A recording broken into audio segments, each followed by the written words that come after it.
Assalamualaikum warahmatullahi wabarakatuh. Perkenalkan, nama saya Fitria Kurniasari dari jurusan D4 Fisioterapi semester 3. Tujuan dari video ini yaitu untuk memenuhi tugas praktik pada mata kuliah tumbuh kembang manusia, dan di sini saya akan menjelaskan tentang perkembangan gerak bayi umur 0 sampai 12 bulan dan perkembangan saraf dari masa embrio sampai umur 2 tahun.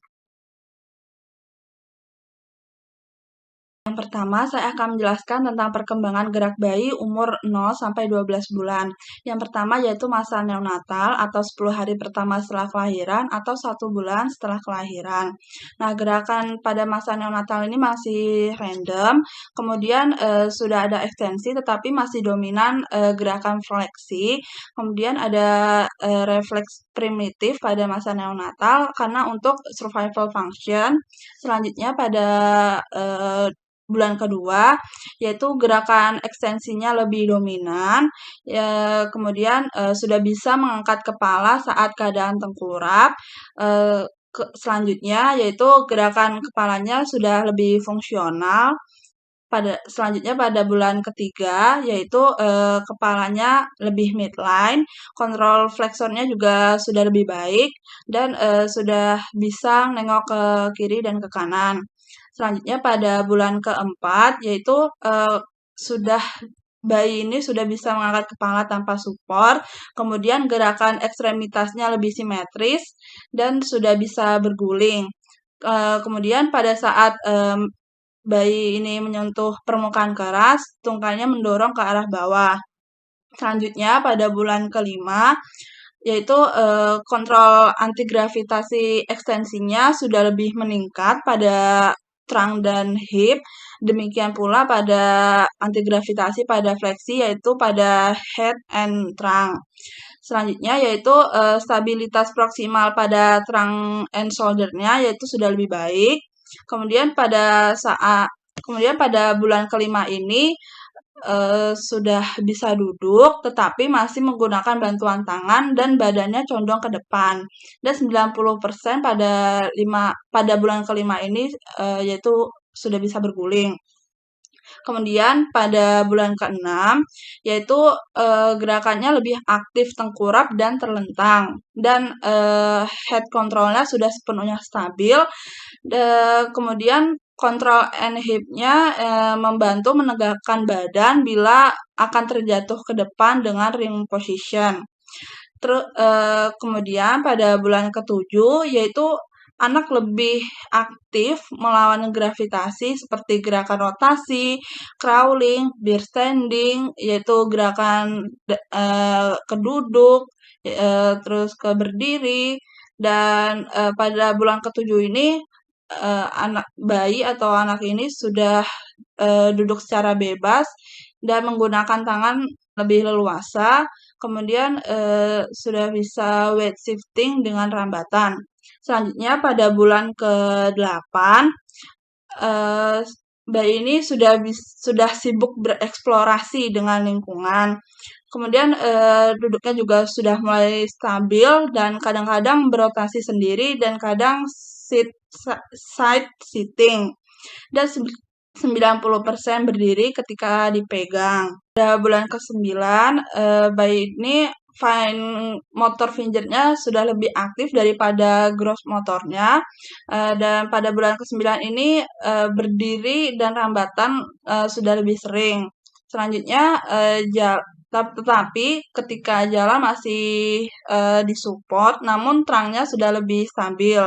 Selanjutnya pada bulan ke-10, yaitu duduknya itu sudah lebih variatif dan santai, dan crawling, climbing, dan rambatannya juga lebih sering, dan pada bulan ke-10 ini jalannya hanya ketika jalan hanya pegangan dengan satu tangan, dan 90% menggenggam dengan ibu jari dan jari-jari.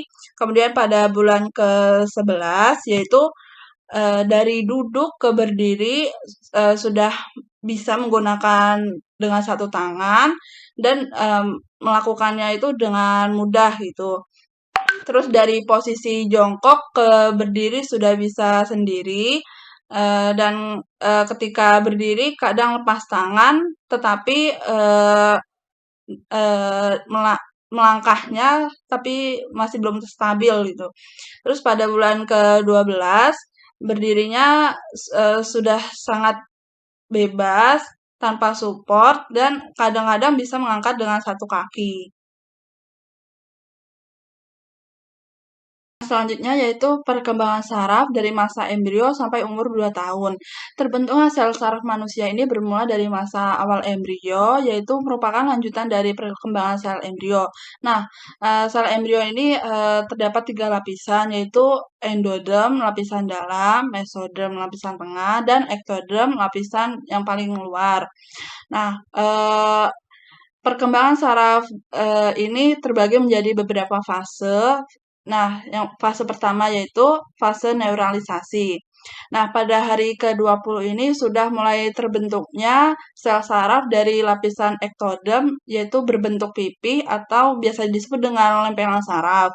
Kemudian pada minggu keempat, pertumbuhan dan perkembangan embrio yaitu tabung sarafnya sudah mulai berkembang menjadi cerebrum dengan bagian-bagian otak seperti otak depan atau forebrain, otak tengah atau midbrain, dan otak belakang atau hindbrain. Selanjutnya pada minggu ke-6, bagian-bagian tadi itu sudah lengkap seperti cerebrum, diencephalon, midbrain, cerebellum, pons, medula oblongata, dan medula spinalis. Selanjutnya yang kedua yaitu ada fase proliferasi, yaitu pada minggu ke-11 terjadinya proliferasi, yaitu pembesaran pada cerebrum hingga menyelubungi diencephalon, midbrain, dan pons. Selanjutnya pada bulan ke-3 sampai 5, sel-sel ini tuh akan menyebar dari zona ventricle dan ventricle dan terjadi pembelahan sel stem. Selanjutnya yang ketiga yaitu fase migrasi. Nah, proses migrasi ini berlangsung hingga akhir bulan ke-6 atau sejak minggu ke-16. Nah, pada fase migrasi ini mulai membentuk struktur korteks dan struktur nukleus profundus. Dan sudah mulai terbentuknya sel Purkinje di fase migrasi ini gitu. Dan otak pada manusia ini terdiri dari 6 layer. Nah, yang paling dalam itu subkorteks. Nah, ini berpengaruh pada gangguan koordinasi, dan yang paling luar korteksnya itu berpengaruh pada gangguan kognitif. Selanjutnya pada fase organisasi. Nah, pada fase ini puncak terjadinya itu pada bulan ke-5 kehamilan hingga beberapa tahun setelah kelahiran. Nah, pada fase organisasi ini terjadinya aborisasi, yaitu munculnya cabang neuron, kemudian munculnya apoptosis, yaitu di mana sel-sel ini akan mati karena tidak ada stimulasi gitu. Kemudian pada akhir bulan ke-6, lempengan korteks sudah memiliki komponen sel saraf yang lengkap. Kemudian serabut saraf ini akan tumbuh ketika bayi lahir. Nah, kalau yang tadi itu perkembangan sistem sarafnya masih pada masa kehamilan. Nah, yang saya akan jelaskan saat ini yaitu pada masa prakelahiran. Nah, yang pertama itu pada masa neonatal. Pada usia neonatal ini otaknya masih terjadi proliferasi, mielinisasi, atau jalur sentuhan. Kemudian pada bulan kedua setelah kelahiran yaitu terjadinya organisasi CNS atau Central Nervous System. Selanjutnya pada bulan ketiga yaitu perkembangan sistem saraf pada usia 3 bulan setelah kelahiran ini hampir sama dengan perkembangan sistem saraf pada masa neonatal dan pada usia 2 bulan setelah kelahiran tadi. Nah, selanjutnya pada usia 4 bulan setelah kelahiran, yaitu perkembangan sistem sarafnya itu masih hampir sama dengan bulan-bulan sebelumnya. Selanjutnya pada usia 5 bulan kelahiran, yaitu perkembangan sistem mielinisasi jalur visual dari lahir hingga 5 bulan pertama.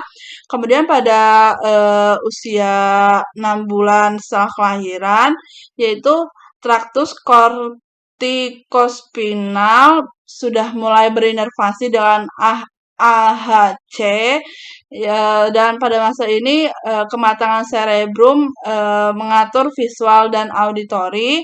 Selanjutnya pada usia 7 bulan setelah kelahiran ini sampai dengan umur 1 tahun eh, kelahi- terjadinya puncak pematangan selubung saraf, dan pada usia 2 tahun setelah kelahiran ukuran otak pada bayi sudah semakin membesar dan terjadinya pembentukan jalinan saraf satu dengan dan yang lainnya atau biasa disebut dengan sinaps. Ya, sekian dari saya. Mohon maaf bila ada kesalahan dalam menyampaikan materi ini. Saya mohon maaf. Wassalamualaikum warahmatullahi wabarakatuh.